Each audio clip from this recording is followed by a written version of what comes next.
السلام علیکم۔ بسم اللہ الرحمن الرحیم۔ شروع اللہ کے نام سے جو بڑا مہربان نہایت رحم والا ہے۔ 5 حالتوں میں کبھی بھی خاموش نہ رہیں۔ جب کوئی کسی پر ظلم کر رہا ہو تو اس کو بزور بازو روکیں۔ اگر یہ نہ ہو سکے تو کم از کم اپنی زبان سے کچھ بول دیں، لیکن خاموش نہ رہیں۔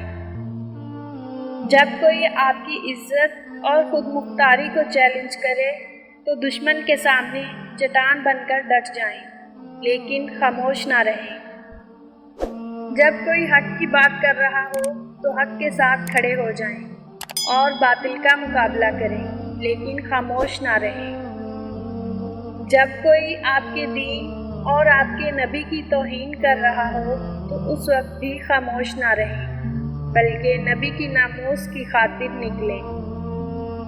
جب 2 لوگ آپس میں لڑ رہے ہوں تو ساتھ کھڑے تماشا نہ دیکھیں، بلکہ روکنے کی کوشش کریں، ورنہ اس وقت آپ کی خاموشی کو آپ کی بے وقوفی سمجھا جائے گا۔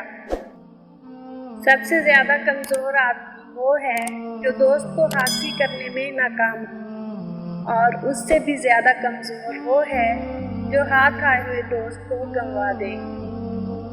برا وقت ہمیشہ گزر جاتا ہے، چیزیں ٹھیک ہو جاتی ہیں، بس انسان کا ظرف آزمانا ہوتا ہے اللہ نے۔ آنسو تب نہیں آتے جب آپ کسی کو کھو دیتے ہیں، آنسو تو تب آتے ہیں جب آپ خود کو کھو کر بھی کسی کو پا نہ سکیں۔ قدر کرنی ہے تو زندگی میں کرو، چہرے سے کفن اٹھاتے وقت تو نفرت کرنے والے بھی رو پڑتے ہیں۔ زندگی ایک بار ملتی ہے، سراسر غلط تصور ہے۔ زندگی تو ہر روز ملتی ہے، دراصل موت صرف ایک بار ملتی ہے۔